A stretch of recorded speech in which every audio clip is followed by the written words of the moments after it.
are responsible to give proper food to their church members. మరి కాపరులైన వాళ్ళు తమ సంఘ సభ్యులకు సరియైన వాక్య భోజనం పెట్టాల్సిన బాధ్యత వాళ్ళ మీద ఉంది.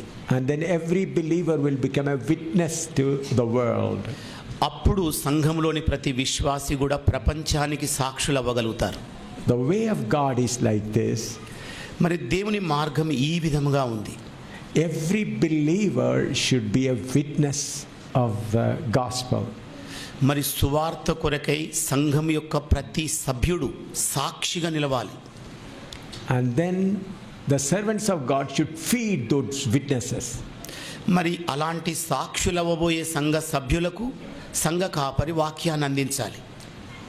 So that the people who are giving witness may be strong in the spirit.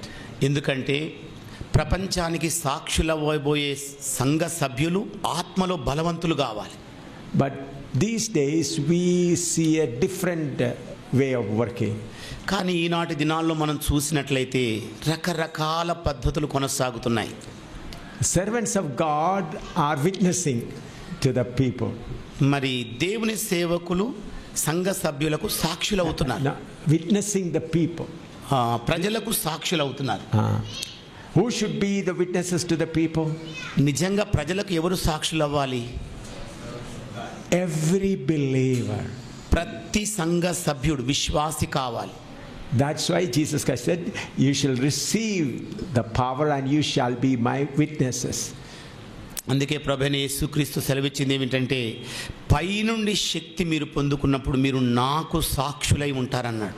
So the servants of God job is to feed the witnesses of Jesus Christ. అందుకే దైవ సేవకులైన వారి బాధ్యత ఏమిటంటే సాక్షులైన సంఘ విశ్వాసులకు వాక్య భోజనం పెట్టాలి. I hope you got my point.